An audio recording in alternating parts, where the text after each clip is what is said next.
Starfleet Underground. Every week, we'll take a look at the latest Star Trek news and then check out a current or classic episode of Star Trek. Dr. Phlox has a pen pal. Archer has a moral dilemma. Hoshi does a lot of translation. Cutler kisses Phlox. Trip has something in his eye. Porthos has bad gas. And Tribble has tooth decay. The Enterprise may have a warp drive, but it won't cure your disease.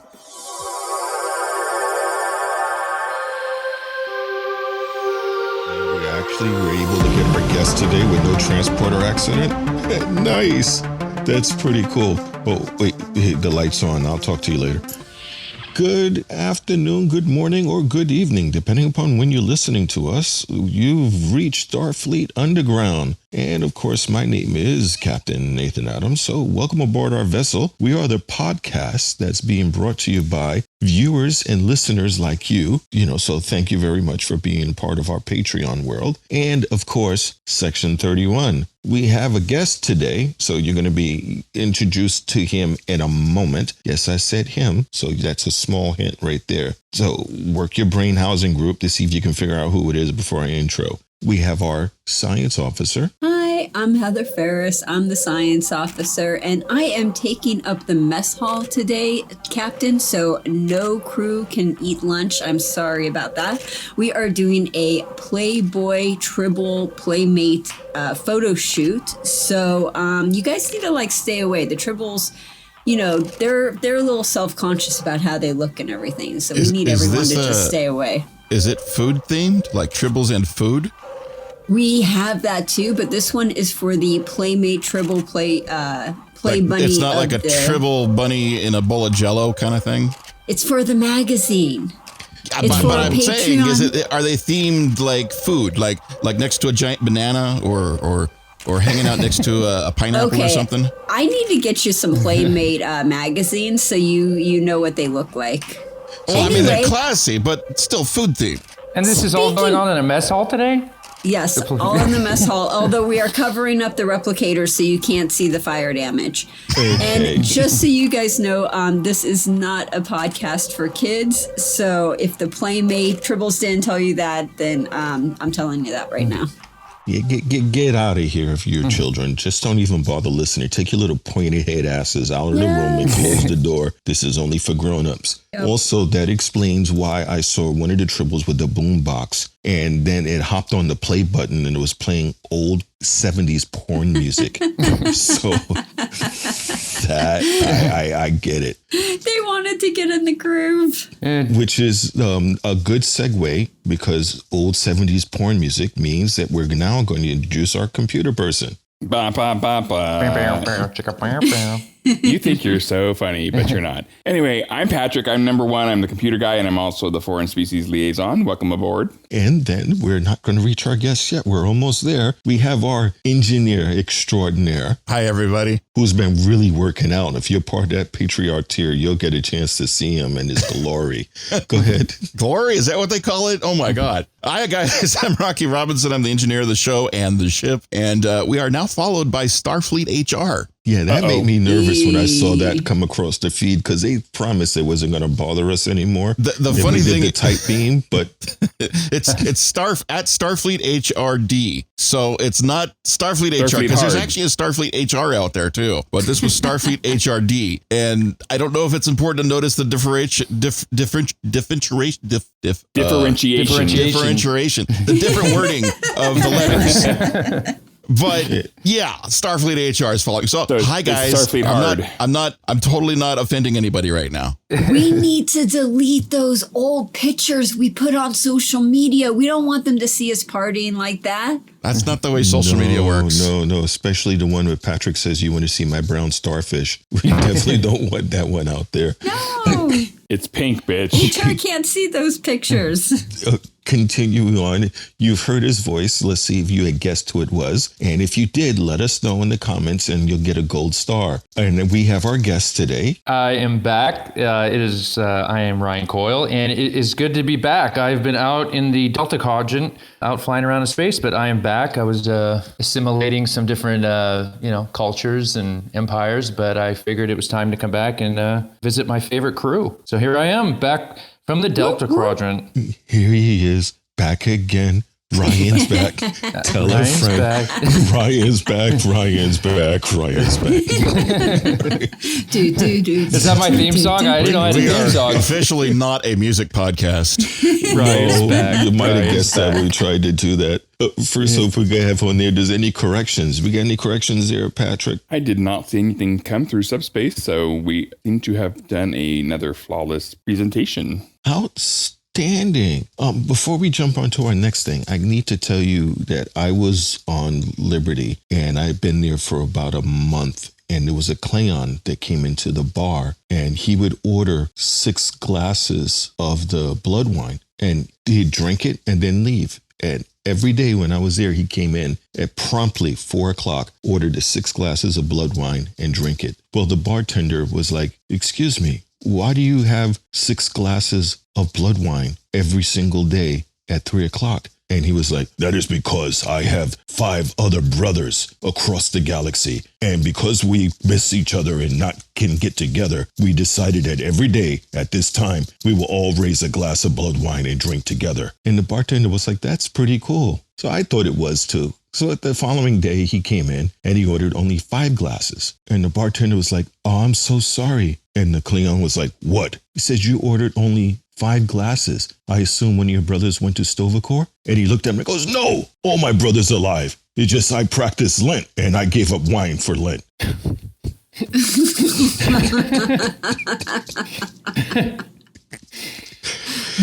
Stupid.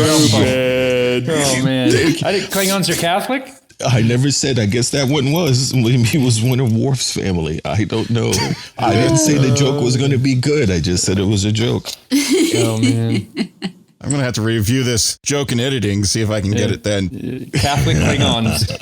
Oh, man. That should be a new series, Catholic Klingons, or something, you know?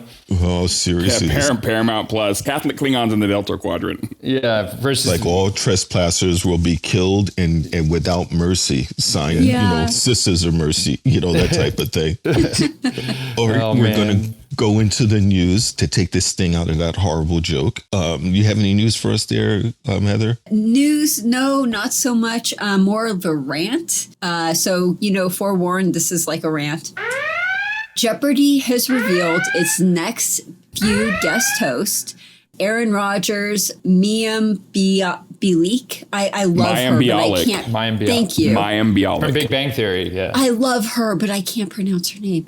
Anderson Cooper and Bill Whitaker. No LeVar Burton. I am so freaking upset. I even signed a petition, which you could do too. And this petition has gone over 200,000 signatures of people who want LeVar Burton as the next host of Jeopardy. So, dude, Jeopardy, come on. What are you people doing? LeVar Burton now. Yeah, seriously. Get off your duffs and bring them. Give the people what they want. Serious. Come on, we need Geordi, I mean, he should wear the visor while he's doing it. That would be so awesome. The guy's got on-camera presence. I mean, he can talk to a camera. He can talk to a crowd. He's so perfect. wonderful. He's educational. I mean, he fills all the every tab is checked for me for LeVar. The best personality. He is the nicest, sweetest person at the conventions. If you ever meet him, he will sit there and he will talk to you, and he is so cool and amazing and just genuine, like a genuinely good guy, like a genuinely really nice guy. And he can pronounce every word that you can give across there because he did all the techno babble. Like Mayim Bialik. Yeah. Unlike some, crew members around here. Did you guys ever watch Reading Rainbow growing up with LeVar? Oh, yeah. Of course, everybody did. Oh, yeah. That was awesome. The best. I didn't. Well, that explains a lot. That really explains a lot. Apparently, I watched Sesame Street and Electric Company growing up, according to my mom, but I don't remember it. So, I mean, LeVar Burton's not that much older than me. So, I mean, I don't know that I would have watched Reading Rainbow. I remember watching Sesame Street and then Reading Rainbow was on afterwards. Yeah, and I still remember the episode where he goes into the store with the magic hats. you remember that? And you put on the hat, and then it transports you, no pun intended, to like whatever time you wanted to go. So he would like put on a knight, a helmet for a knight from the medieval ages, and then they would transport him to that, and he was jousting. I don't know how I remember that. He's an expert in transporter technology. I remember one episode they actually brought his Star Trek visor in, and he talked about that for one episode. Really? Yeah. I don't remember that. I don't know. I remember. I wasn't a big watcher at the time too, because I think the daycare center I was at some point they switched from Sesame Street to probably like the Brady Bunch or something like that, and then occasionally you'd see Reading Rainbow, and I remember seeing him on the Enterprise set in that show, and was like, "What? He's on another show? I don't understand what's going on." Yeah, I remember the same thing. Going, wait, from Reading Rainbow now he's on Star Trek. I could totally remember the same thing, because wasn't Reading Rainbow on for like 900 seasons or something? It was on forever. PBS, man. It's on.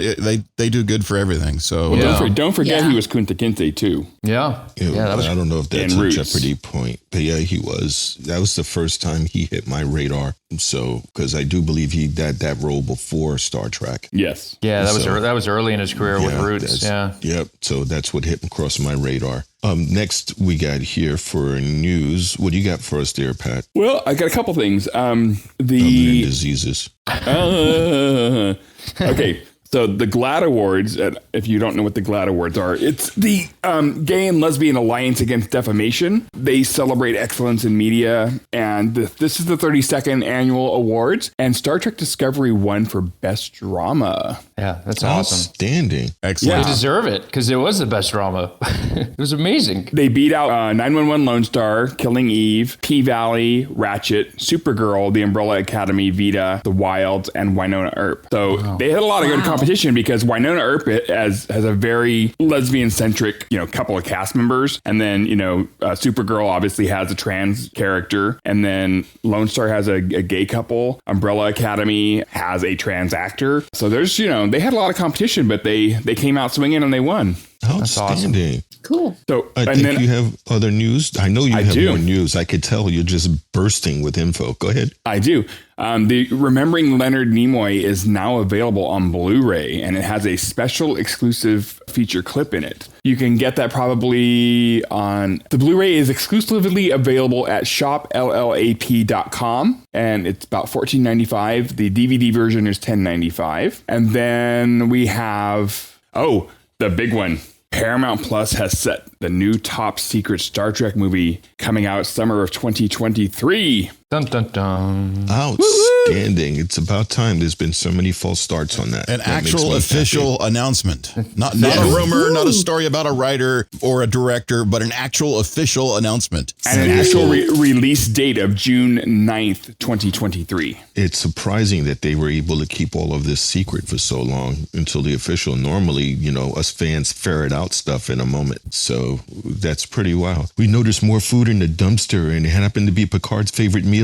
So they must be shooting something in this lot behind this big wall and stuff. Usually, but that's surprising. How about you, Rocky? You got any news for us? Well, talking about release dates, what I'm excited about, of course, we had First Contact Day last week, and that was amazing. If you guys hadn't had a chance to watch that, oh my God, so much news burst out of that. And then they announced the Star Trek movie. So it was a crazy news week for Star Trek. But the news I wanted to talk about was Lower Decks. Officially, we got to see the season 2 trailer, and that was exciting. It makes you all like, Lower Decks, Lower Decks. That's awesome. It's great. It's going to be so much fun. But the thing I think nobody is talking about, at the last frame of the Lower Decks trailer, it says new season August 12th. Nobody's talking about that, right? That's because they missed it. It's official. Wow. We're going to have Lower Decks, more Star Trek in August. Wow. Which this will make Heather extremely happy, which means that it will be doing Lower Decks reviews and leaving Enterprise. Yes. Yes. That was going to make her extremely happy. So that's a good thing. We will eventually come back to Enterprise, though, Heather. I know we have 2 years of episodes. Believe me, I've mapped it out. Heather, you don't like Enterprise? You're over Enterprise? Enterprise is the least favorite season of all of them, and we're trying to get her to change her mind by season 2. I tried to watch it on my own, and I had to stop halfway through because I was just like so upset. And now they're like, "No, we're totally going to watch this." I'm like, "Okay." What don't you like about it? I'm just curious. The theme song for one. Oh yeah. Okay, I'm so kind of with we you started. on that one. Yeah, right. It's kind of depressing.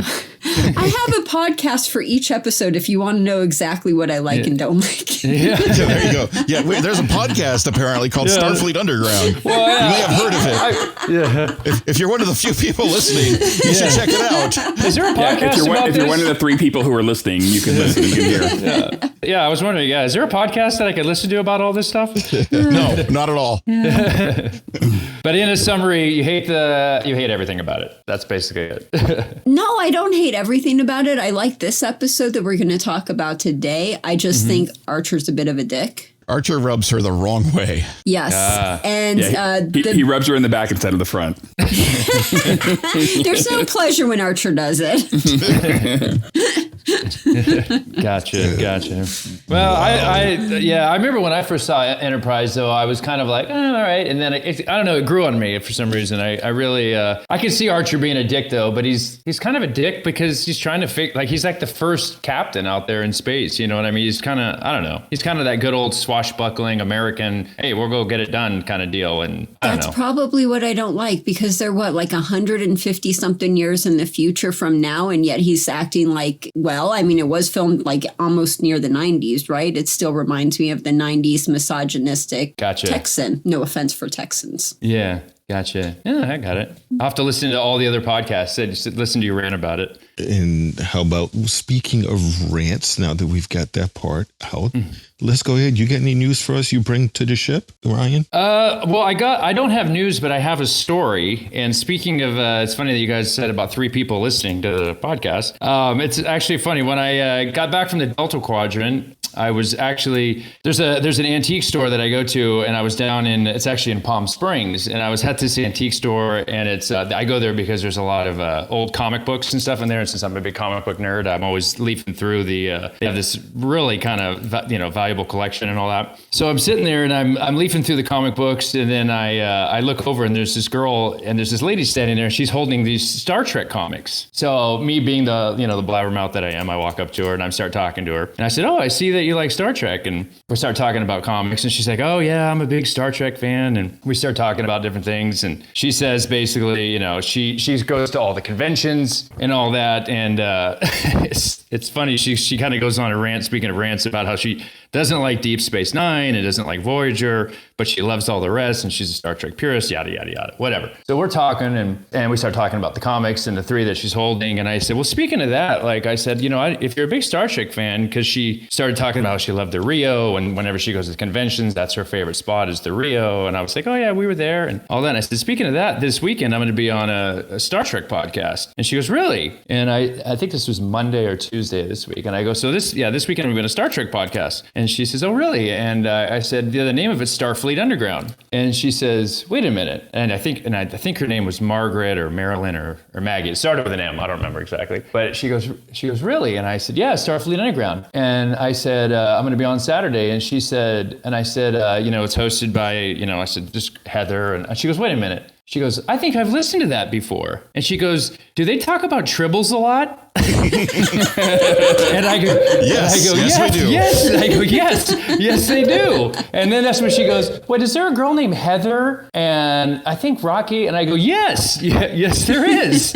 And she goes, yeah, I've listened to that before. She goes, they talk a lot about Tribbles and all of that. And I said, yeah, I'm going to be on this weekend. So she says, oh my God. So I said, anyway, I gave a shout out to Marilyn, Margaret, Maggie. I can't remember her name. You don't remember her name. I don't remember your name. No.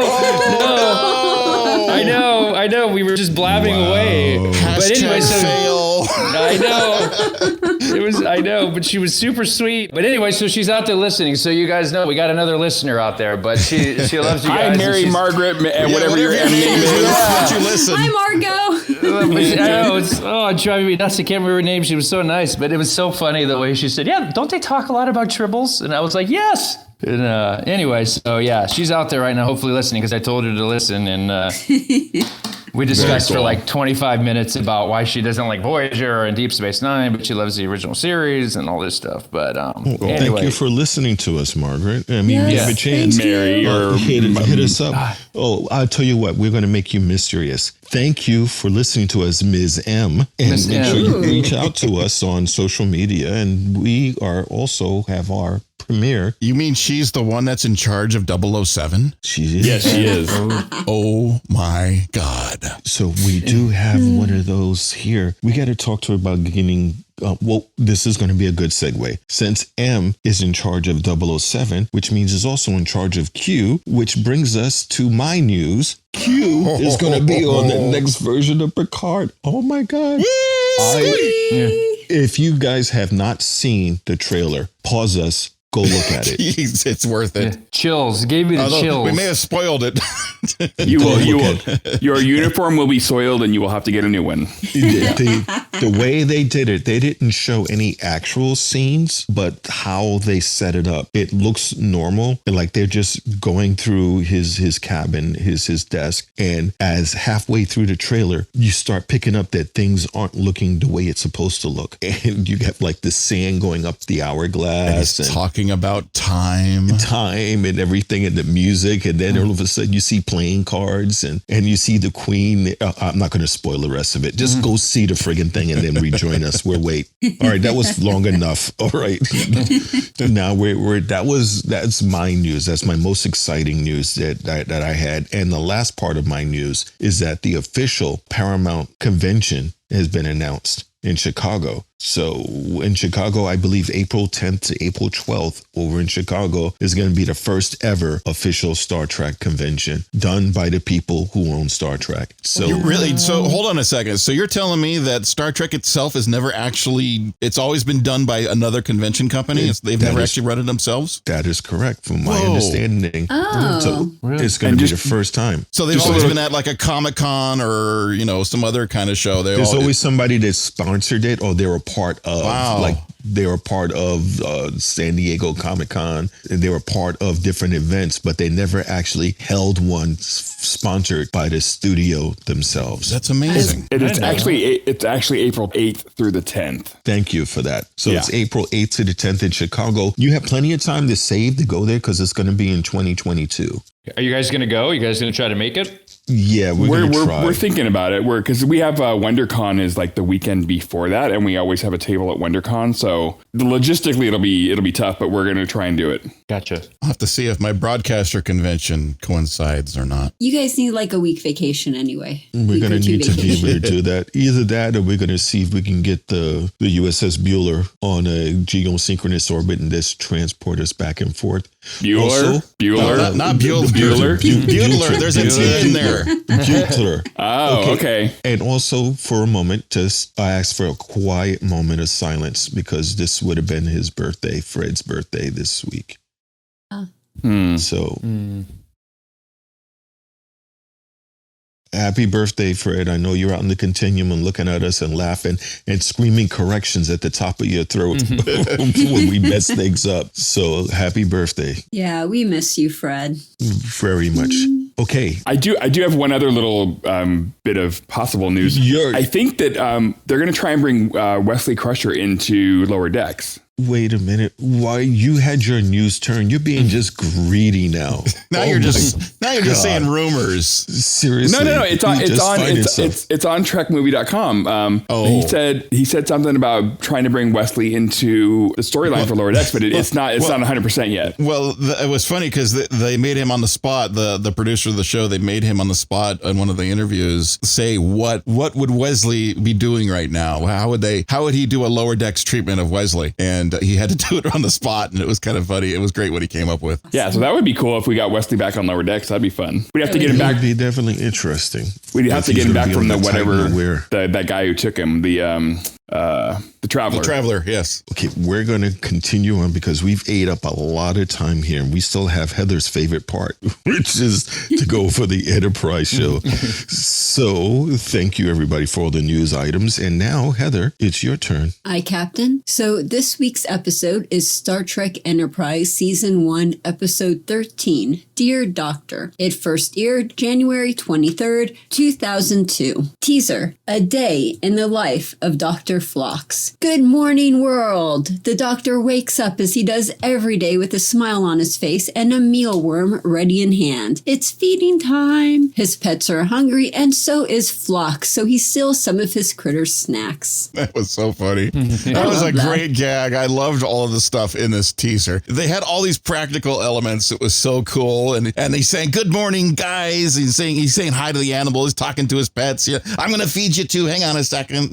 And they got little creature things crawling around in the cages and making little sound effects. It was so cool. I love it. Don't bite it. Don't bite it. Just and then, okay, don't bite my finger. Yeah, it was so cute. I just loved it so much. And The only thing then he ate the worm at the end. The only thing they were missing was an undercurrent of a almost Disney-esque song and a bluebird land on his shoulder. Yeah, they really could have. It could have had the bluebird land on his shoulder and do a little tweet. Yep. Betty do does it, Betty A. No, lawsuits. Don't worry about the lawsuits. It would have been the bat instead of a bluebird.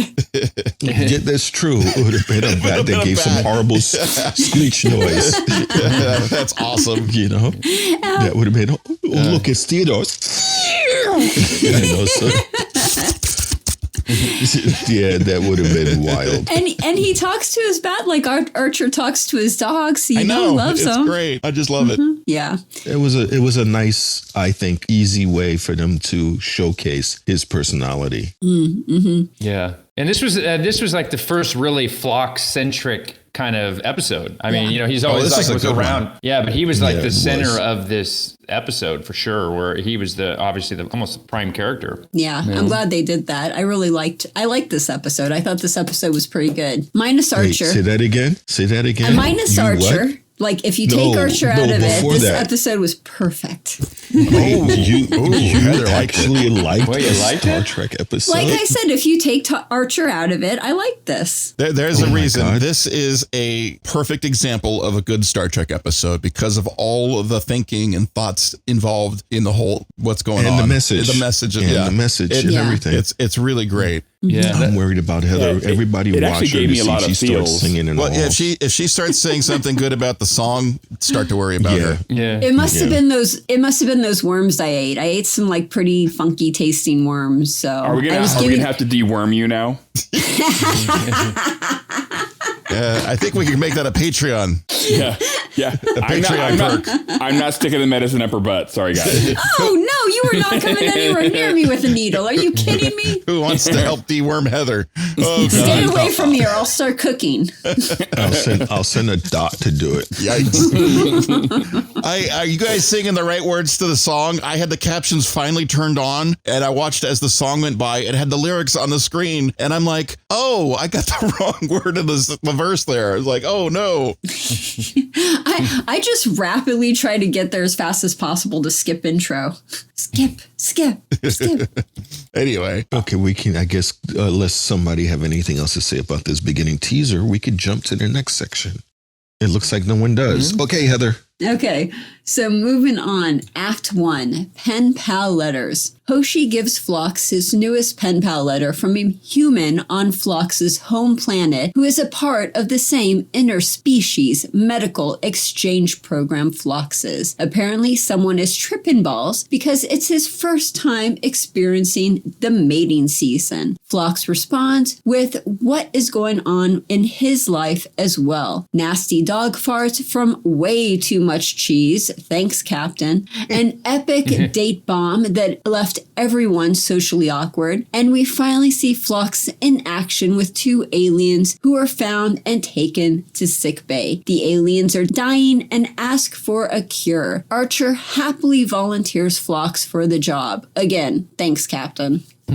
Is this the first time that we hear reference to the Ferengi and the Maclexa? Yep. Okay. And also, even the Vulcans didn't know anything about him. Yeah, I never heard of him. Yeah, the Vulcans even never heard of the Ferengi. And the Ferengi hear about everybody. Bump. What I liked also that it seems like it was skipped a little was the movie part where Phlox is watching the movie and you see people crying and he's having popcorn, not because he's enjoying the movie. He wasn't watching the movie. He's enjoying watching people's reactions. He's watching people watch the movie. It's fascinating. You people are eating that movie up like crazy. I mean, Trip was crying. Yeah. I know. And he's like, there's just something in my eye. So I'm not really crying. I'm too macho to cry. It was an old movie, too. It was a 1943 version of For Whom the Bell Tolls. The data library on the ships only have public domain movies. I guess so. Yeah, I was going to say, why were they watching that movie? They were watching Die Hard. I don't understand. Yeah, why weren't they watching something like Top Gun or something? Nah, they saw that too many times. Yeah. Yeah, and plus it was a kind of date movie. Never mind. Then I'm just gonna keep quiet. What? Wait, what? What? You're going to keep quiet voluntarily? Did you say something about porno night for movie night? No, I was just going to say because, Tom Cruise is a Scientologist, and so there's not really a religion on the ship, so that's why they kept it out. Bring up the whole Scientology thing again. Just ignore the fact that Tom Cruise is a fucking great actor. Anyway, Tom Cruise. Tom Cruise is like Tom Cruise is not in this episode. He's got a point. He's got a point. I think I started a tangent here. I think the captain has a point. Taking control. So we're going to talk about also how Phlox was surprised. First, she touched him, which I can understand. Phlox is like, after the coronavirus, you're going to touch me. It's like, what the hell? No means no. Don't touch me. 6 feet away. And he's like, it's okay. And then she kissed him on the cheek, and then his whole outlook was like, huh. He's like, the bitch likes me. What's up? The pheromones. He can't quite catch the female human pheromones. Well, they're not very strong. No. They're not as strong like the Denobulan ones are. Mm-hmm. No, so he's like all confused and whatnot. So I thought that was kind of cute. That little sub story they had going on with him trying to figure out dating. Yeah. And looking for advice. But then we have these guys that apparently were trying to find a cure under impulse power. The Valakians. Yeah. The funny thing is, you could go as far as you want away from your home planet. They're not going to find a cure that way. We need warp drive to find the cure. That's not how it works, man. The faster you fly doesn't mean you're going to find a cure here. Yeah. You need like medical professionals in order to find a cure, not warp drive. Yeah, you could find them quicker that way. It's like, could you send a message or something? Call the Red Cross. Hello. I wonder when the Ferengi visited them, I wonder if they offered them like a quote cure for latinum. Yeah, like a trade or something. We'll cure you for some. Go plus like latinum. snake oil or snake oil. Yeah, they say, wait, you have no latinum on this world, you man? Yeah. There's no profit in trying to cure you. Nope. And then they left. They probably actually did that. I could totally see them doing that. Yep. I mean, that's like that would actually be a good episode. They land and that would be something else. They tease him with some of that. Yeah, the snake oil, and they take off again. They have no light. And did you see the tiny ears they had? Disgusting. No umaks. No umaks on those ears. For them, yeah. Their ears were so small. So that was cute. I thought what was interesting was Phlox was when he was talking to the doctor back on Denobula, he was saying, he goes, it should be no surprise that these aliens landed in my sickbay as an act of human compassion. Yeah, that's a good one. So the whole this whole episode is like Phlox discovering humanity and the flaws that we have and the strengths that we have. It was really, there were points where I was very moved throughout this episode. It's great stuff. The whole human compassion thing, I think it's a beautiful character or quality to humanity. I just wish everybody would have it for fuck's sake. Yeah, exactly. It was a really, really cool, because you also had a chance to see Hoshi do what she was hired to do, basically on the ship, where she's trying to get the language down of this guy, because he's like, dibby dabby dibby dibby. And it's like, say it again, dibby dabby dibby dibby. And then she's trying to tune the translator. There was a line in this, they were hinting towards the scene coming up where Hoshi and Phlox has a conversation, but they're doing it in Denobulan. But he said, maybe we'll get to the Jerunds. And I'm like, what the hell is that? And I had to look it up. I actually looked up, and I didn't realize it's a verb that is acting like like a noun. So it's like you say, running is fun. Running is a verb, but in that sentence, it's a noun. So That's a good pickup. and I was like, okay, well, it's like, I had to look up more examples of this. And it was like, Patrick likes photographing tribbles. Yeah. So the verb is likes, but it's actually photographing is the gerund for that. And I enjoy firing the phasers. There's another, firing the phasers is so it was like a whole English language lesson for me. And the thing I loved about this episode too is like you guys said earlier. I think this episode it's like quintessential Star Trek again. It shows the moral dilemma that they're facing, and obviously at the end. Well, I'm skipping ahead a little bit, talking about the prime directive of what what's next appropriate. Section. Yeah, it's the core to this episode. Yes, next section.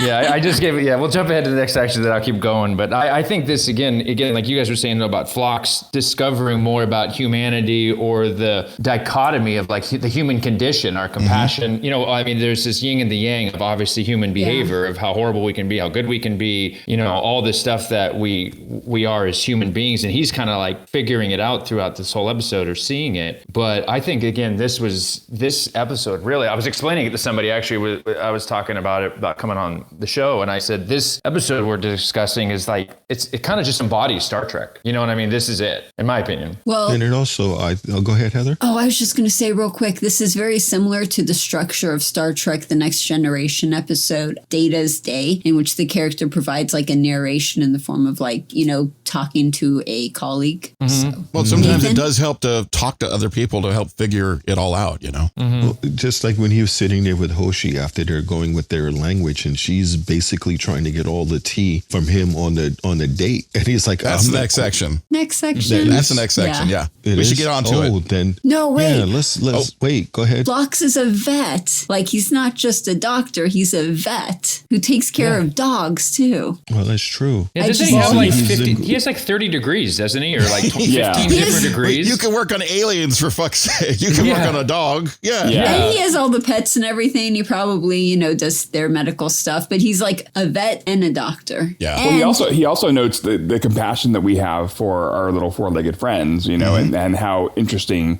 normally like on his planet, the dog would probably be, food or something, but you wouldn't have formed an attachment to it. Whereas we, humans do. Especially not enough where it's like you bring it in complaining about it farting too much or the farts are too bad. And he's like, dude, Archer, come on, stop feeding him cheese, dude. What the hell's wrong with you? No more dairy for you. What the heck? But he likes it. But he likes it. Yeah. Hey, Mikey, he likes it. Yeah, I can't tell ever too. I mean, Phlox, do you think he views humans as, I know he's kind of, learning about them and perplexed about them, but do you think he looks like, I don't want to say down on humans, like how could you have such compassion for a dog? No. But at the same, Well, I don't think necessarily he looks down on humans. I think he just finds them intensely interesting. Yeah. Okay. Interesting. Yeah, he's happy about everything and he's curious about everything, so he wants to know about everything. And he's kinky, so he wants to watch. He's not judgmental at all. Like he points out to Cutler about her being concerned about how the humanoid species are being treated, but how it doesn't bother her that on his planet, he has 3 wives. So there's the dichotomy. See, he's not judgmental at all. He's just fascinated by. Well, it's just like meeting other people. It's like, oh my God, you are really into these movie things. Wow, that's fascinating. And I don't think the whole, dating thing between a human and Phlox would work out just because of what Dr. Jeremy Lewis said earlier, where he was like, it's mating season here. And I thought like the human reproduction system was complicated. You Denobulans make us look like, single-celled organisms here. So, if they tried to have sex, I don't know if it would go very well. Yeah, I don't think, it might not work. I wonder how many penises Denobulans have. Well, there's a scene in Babylon 5 where they had this species that comes on board and they need to make an alliance. And so you have Ivanica, which is Claudia Christensen's character, and they talked about in order to seal the deal, they have to have sex, and they never had human sex before. And she balked at it, and then she came up with an idea, which was really funny. So she goes, okay, she gets dressed all sexy and everything, and she goes, are you ready for it? Not many people can take it. And the guy's like, of course, I am ready for it. He goes, are you sure? He goes, yes. And then she starts dancing around them.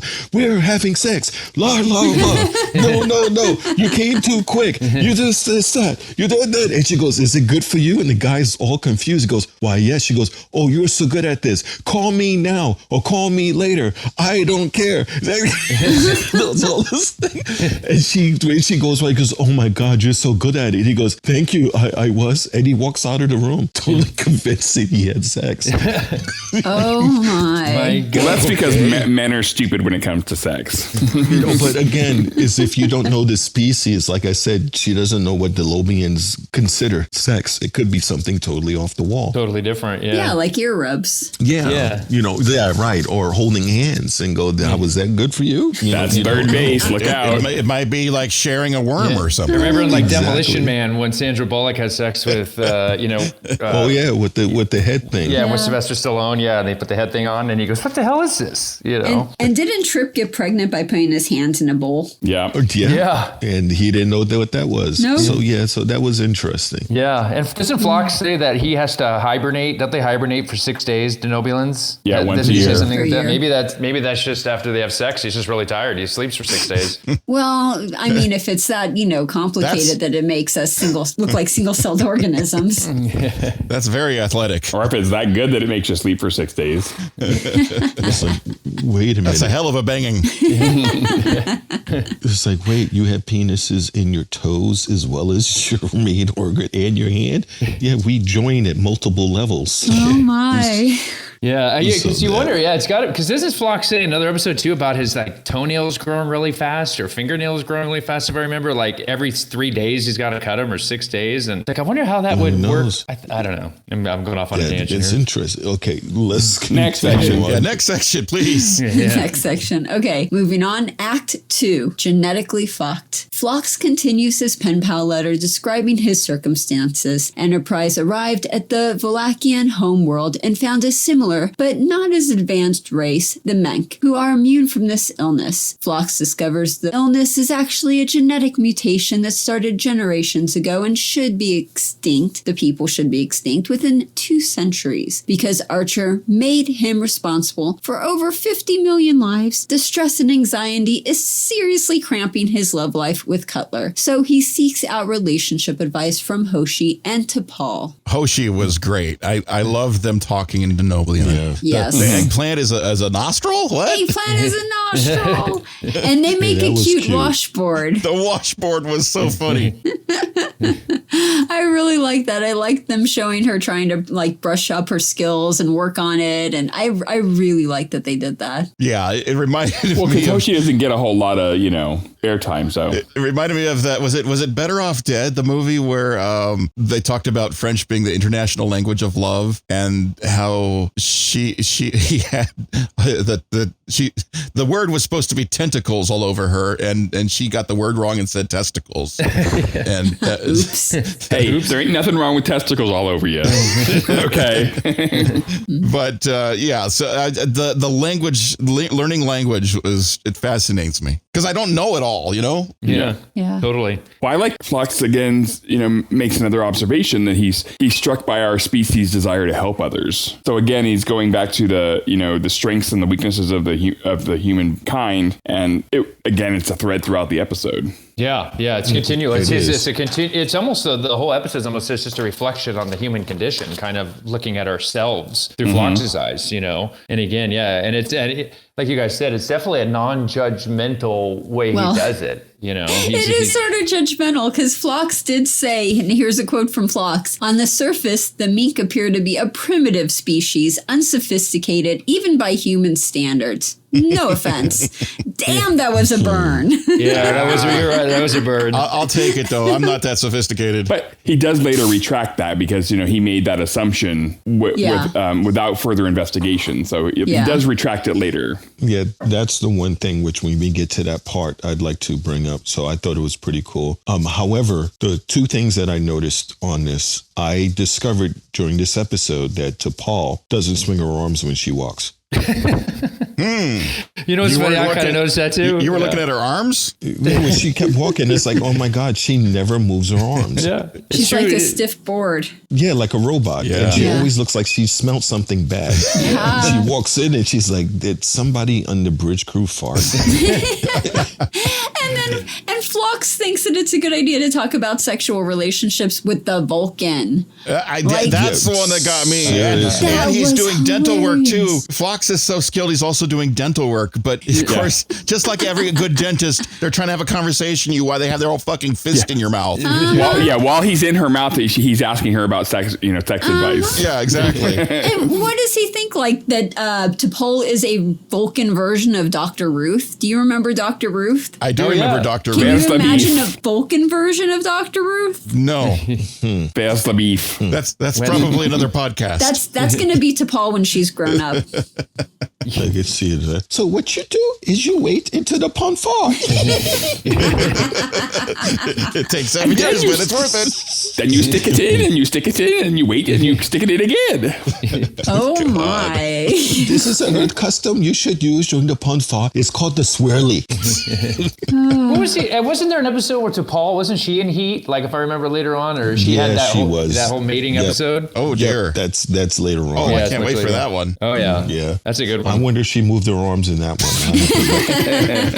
She doesn't. You're right though, Captain Adams. She doesn't move. It's like the Seinfeld episode where the one, where Didn't blink? no, there was one where the girl that Elaine worked with, Molly Shannon, she ran around, her arms didn't move, and it was the same thing. Yeah, it definitely. I picked it up this episode, and I can't believe I watched this series before, and I never picked up that T'Pol never moves her arms. Now I'm going to have to look But for I it. definitely picked that one up. Yeah. So that was something I thought was kind of interesting. Yeah. But yeah, they go down, like you said, but T'Pol is also not very trusting because they're working on the people down there. They're trying to figure out a cure. And she's like, you need to send people to watch the equipment because they're thieves.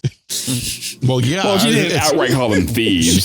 She realizes how Close big of a to. deal it is that they're down there and they're trying to help, but how big of an issue it is. Well, because they're a pre-warp species, so. Well, what if somebody came down and said, hey, we got the cure for COVID right here, but, can you imagine the amount of people that would just, swamp over? I mean, they talk about when they're hanging out in orbit, how many people came to visit them later. You mean like they're doing now on Earth? Right. Yeah. Yeah, but they talked about the technology, and I could see that because there are people that see something and it's a sparkly. They want it, even though they may have no concept on how it works. They just want it because they think it's going to work. There's an impulse that humans can have Yeah. and other aliens may possibly have. Yeah, I kept thinking that it could have went sideways, but it didn't because he's like, I want the warp engine. I want the warp engine. Yeah, they were more interested in warp drive than anything. Yeah, it's like, we want Yeah. the warp engine. But it's like, even they gave, is this section, Heather? Where they talk about even we gave them schematics? Next Or is section. that the next section? Okay, Yeah. then we're going to skip that part. So it was like, and you can see this alien race didn't seem like they had a lot of emotion. They were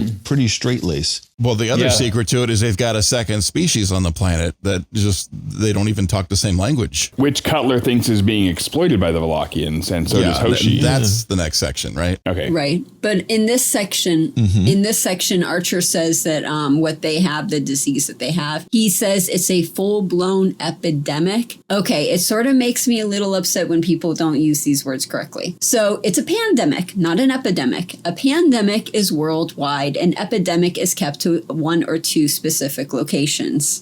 Good pickup. That's true. It's just one of those things where it's like the grammar Nazi in me just gets like woken up. I was just bothered by them just, let's go beam down, and they're just walking around in the hospital. I'm like, why are all you guys there? I was like, is a thing going on? Shouldn't you be like wearing masks or something? Yeah, they and should for be me, wearing masks. I wonder if they Another probably thing I scanned know. though for then figure out if they were immune before they went down there. I would assume, right? Or They must have cut that for editing. I don't know. yeah. For timing. They They have a Well, quarantine set part. They did have the Valakian on the ship for a while, so that Phlox had gone through and figured out what was going on with him. So they probably knew that they weren't. So it was probably contagious. okay. Yeah, Phlox probably checked them out. Okay. Yeah. One thing I noticed that it was a planet full of white people. There's no other ethnic variation. Right? And it's like they landed at a whole planet and there's like everybody, even which I should be happy because they could have made the subspecies black and be like code of honor in the next generation. Yeah. Which was really fucking horrible. I still just refuse to acknowledge that episode ever existed on TNG. But yeah, it was like, wait, there's not even anybody with a good tan. What the hell? There's only so much budget to buy so many colors in the makeup trailer. So it was like, wow. Yeah, you know, It was I didn't even interesting. notice that until you said that. Yeah, it was. You're right. He's absolutely right. I didn't notice that either. Yeah, I have to go back and look at that. It's one of the things which that's why Lieutenant Uhura was so important, because there was a lot of fireside shows which I guess the writers unintentionally made it that minorities didn't exist in the future. Every planet they land at, it was all white people. All white people. You know, so I was like, wait, where's that? Could they have like one Hispanic, Right. You know, or somebody there, or an Asian guy or something, you know? But it was definitely Or you have white guys playing Asian men, or Latins playing I hate that. Indians, or Or you know. you mean John Wayne playing Genghis Khan? Or Scarlett Johansson in like Ghost in the Shell. Playing an Ghost in Asian the woman, Shell. yeah. Or yeah, was But it it- Mickey Rooney in Breakfast at Tiffany's? Did he play the Asian? Oh, don't see that part. You Oh, guys should man. never see that part. That's That the was worst so thing- horrible. That's the worst thing ever. Oh my god. It was so complete with the thick glasses and the teeth. The teeth Yeah, and yeah. everything. It's unbelievable that actually happened. When you go, oh my god. It's bad when we look with different eyes. Yeah. But the race that was on the planet, they seemed very British. They were like Very non-emotional. proper. Very, Yeah. Yeah, very it's like, stoic. we're dying. And it's like, but we could get to technology. Well, okay, you can do what you can. It's like, we want the warp. Can we have your warp engine? No. Well, it would really help us. Yeah. No. Surprised they didn't Yeah. attack him later for it. Yeah. Yeah, they didn't seem too appreciative or anything. They're like, yeah, whatever. All right, you know. Well, they do get something to help, though. I mean, at the very least, they do get something that helps. It's not a solution, but it does help with the pain. And Yeah. for That's that, the- I'm like, okay with it. Yeah. Well, I wanted to get your guys' opinion on the Prime Directive and what you think they should do. But that's probably for the. Yeah, I was just Well, gonna say that's I the gotta wait next for the next section. Okay, so we're not. Let's move on to yet. the next section so we can. Wait, are we all done with this No, section? yeah, I mean, Anybody I else could got talk anything to about- say with this section? I could talk about seeing the CD holders on Archer's desk that just completely distracted me from the scene because he's got a silver painted CD rack sitting on his desk. It's like, what the hell is that? But I've let it go because they had that really cool shot earlier in the episode from behind T'Pol's workstation. I'm like, did we see that angle before? It was a back corner of the bridge looking at her workstation and the bridge. And I thought, whoa, that looks fucking cool. So there you go. That's all I got. Okay. That's all I got. You can go to the All next right, section. Okay, the next section. Okay, next section.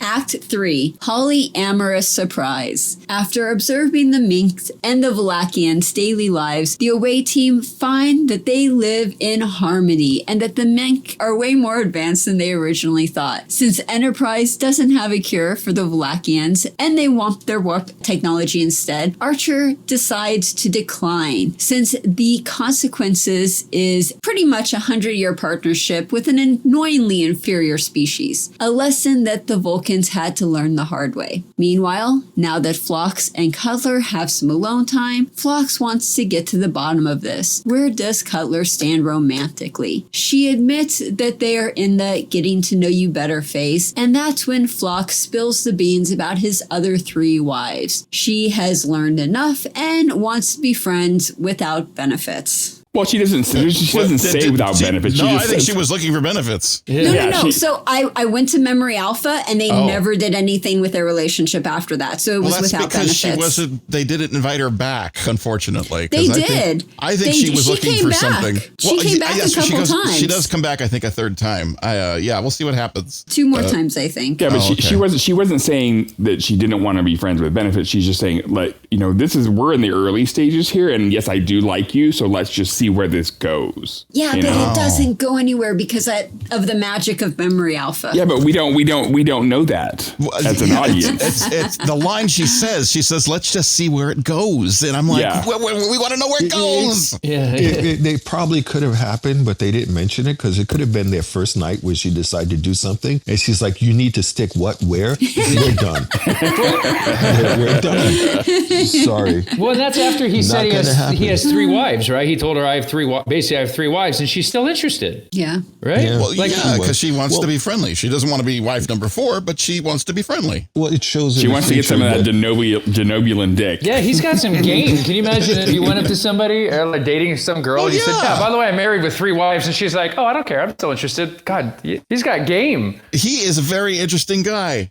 Yeah, but the thing is that it shows that Polly is accepted in the future because his wives also had husbands. True. Yeah, two husbands apiece. Yeah. Yeah, so that shows that Family dinners must be polycule is an acceptable thing. They realized that space travel just doesn't work with long distance relationships, so that's when they started the polyamorous thing. So it was definitely a cool look at the writers doing things like that. So that was pretty awesome. Now we're down on the planet where they're working with the other species, correct? Yeah. Okay, one of the things which, again, a lot of people make the wrong assumptions. If someone can't speak a certain language or they automatically assume that they're stupid, and they're not. These guys were so mellow and so unassuming, kind of like Lapka from Taxi without the crazy part. And they were able to instinctively rearrange the samples, instinctively grasp whatever Dr. Phlox was talking about. And so you could easily see them becoming the dominant species later on. Cool. It's just how well they were. They were very intuitive. I think it's fascinating because the whole thing about them is they don't speak the same language as the other guys, as the Valakians. Yet they picked up words in English like real fast. Mm-hmm. Yeah. Well, you know what I found interesting though was that that Cutler and Hoshi assumed that the Mink were being exploited by the Valakians. You know,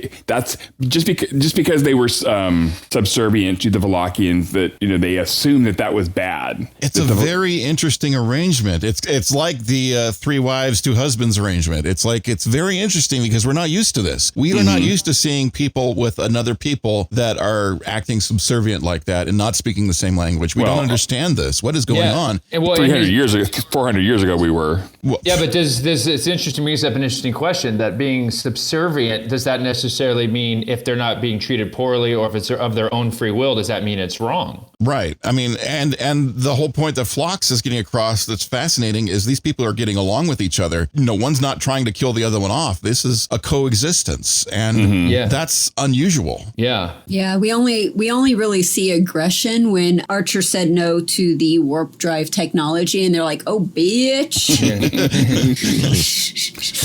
you done said the wrong thing." They actually 2 whole ships came up and said, "Hey, you've got the cure." I'm like, no, we don't. Yeah, and they got 30 phone calls, but that's next section. Is that next section? Oh gosh, I scrolled too far. Yeah, but speaking of communication, so going back to what you were saying about the mink and how they were talking and everything. So Tik Tik means thank you. You're welcome. Does that mean TikTok means no thank you? And is that where we got the word from? And now I understand why I don't understand that app at all. I have no idea. I thought tick is a tick of time, but for them, it's a thank you. So does that mean that song really was a big of saying thank you really big? Tick, tick, boom? I think the actual pronunciation was Tik Tik, not Tik Tik. Oh. So Tik Tik. Tik. Yeah. So it had a little staccato part to it. Tik Tik. Okay. Yeah. But he picked it up really fast, like Stargate. Money way.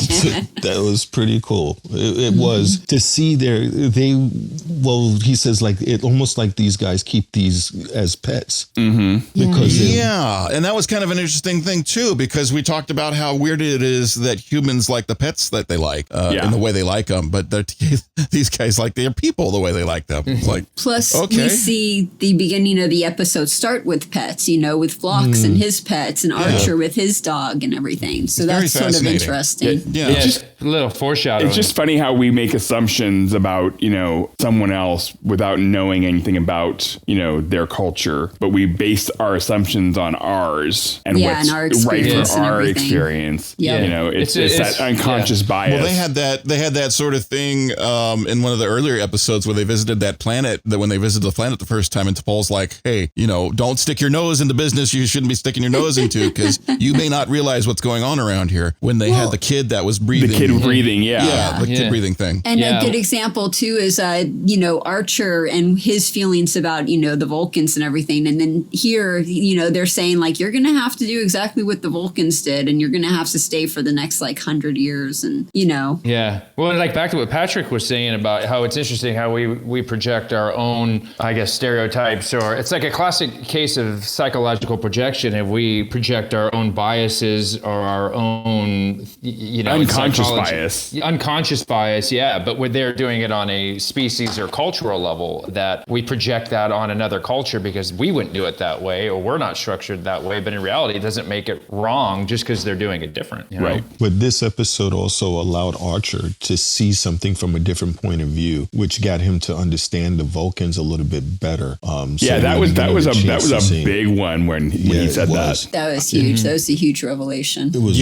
It's very interesting watching these later episodes, because Archer is starting to act a little bit more less gung-ho, I think, because he's gaining more insight. He's learning more. Maybe you don't just the experience is teaching him. And I'm wondering, do we see this continue on throughout the seasons or not? Yeah, it'd be interesting, because I think they do that throughout the seasons, and I think that's good writing on their part, that Archer, again, Heather's favorite character, he's that swashbuckling kind of Texan. Well, does he swing around to the other side and become a little bit more lovable? I can't remember. Yeah, you get a chance to see. I think won't spoil it for Heather, but yeah. Yeah, I don't know. I stopped the show way too soon because the dude was making me mad. No, he grows. He does grow. He grows. You get a chance to see. You get a chance to see it, and you miss out on an episode like this with Phlox. I mean, it was such a great Phlox episode. It was. Yeah.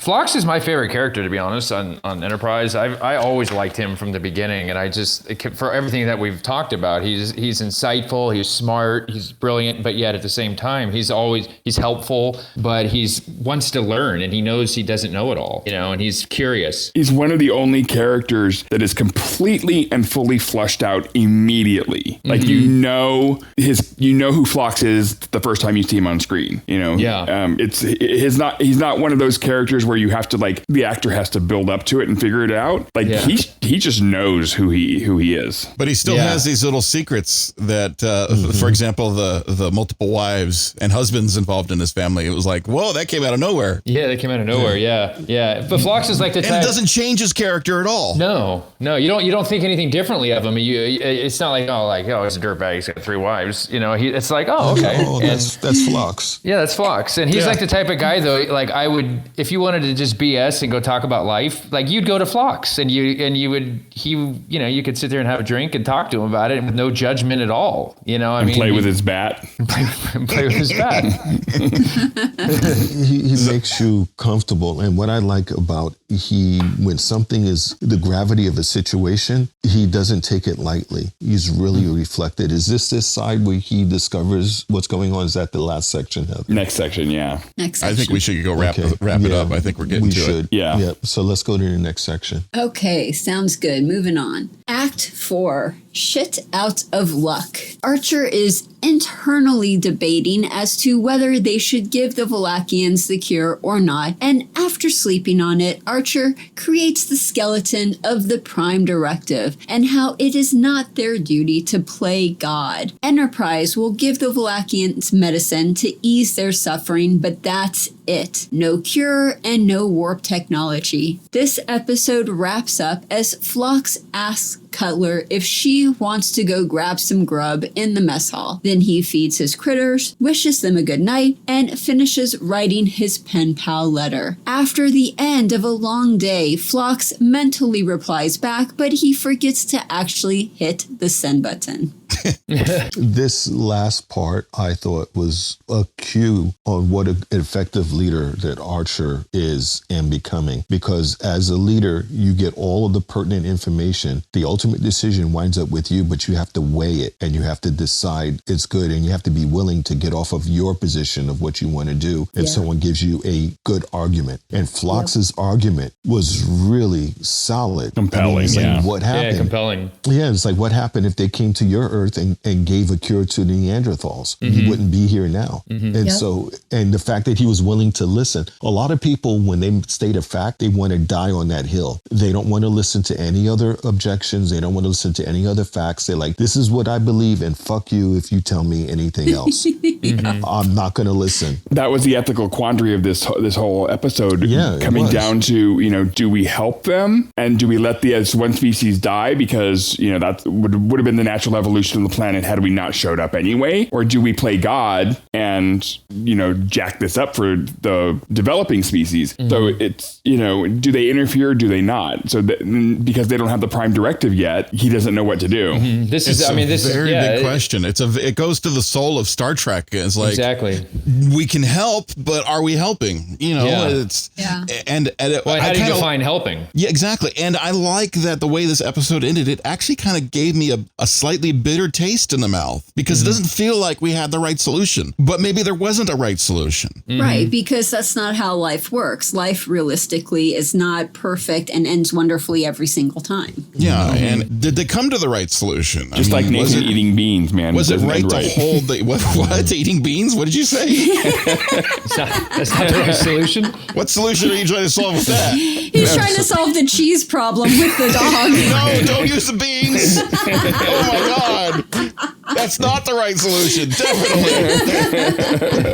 Yeah. The musical fruit. But I think I agree. There wasn't a quote unquote right solution. I think Archer came up with a good solution. It really makes you think about it, though, doesn't it? Yeah. I thought this was, again, like you said, this goes to the soul of Star Trek. And when I explain to people about, my love of Star Trek, this is it. I mean, it's not like Star Wars, I love Star Wars, but it's not like swashbuckling everything. This is like, it's these moral and ethical dilemmas, right before your eyes. Like the one where the cloning episode that happens later, where you're going, man, if we could really do this, should we do this? It's like in Jurassic Park, just because we should, does that mean or just because we could, does that mean we should? And I think this sums it up perfectly, where you go, well, it's a good solution. Is it the correct one? Is there a correct one?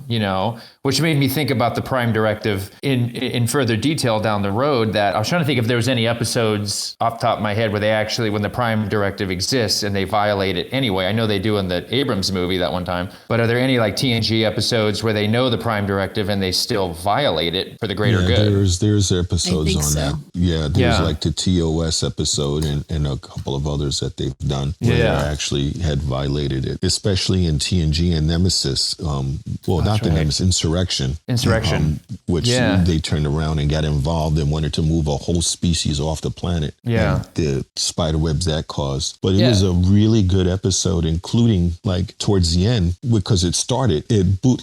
What's the phrase? Bookend strapped perfectly, bookended perfectly. Oh yeah, because it ends with them turning the lights off in sickbay. Yeah, right. And we started with Phlox going into the sickbay, so it was like the day. Like who said this? It was like a day of Phlox. It really a was. day in the life of Phlox. Yeah, it was. It was really a day in the life of Phlox. It's a good way to Phlox you people. I found it interesting. Reading in the Memory Alpha, they said that the way this ended was actually different than the intention that they wanted to have it end. Yeah, I read that too, Rocky. The network actually had them change the ending. And I think they made a good choice. I kind of like what the choice was. What was the ending? Originally was going to happen was Phlox found the cure, but didn't tell Archer. He kept it to himself. And there was a lot more talking about how don't mess with genetics kind of thing. So I thought it was interesting. I like this ending better. I think they did a good choice with this one. Well, he gave Archer the option to, do the right thing by telling him that he had the cure. So it was definitely a better solution, I think. And he followed what his captain would have done. That's the other thing about it. It also did something which I thought was important as well, which is to show character growth.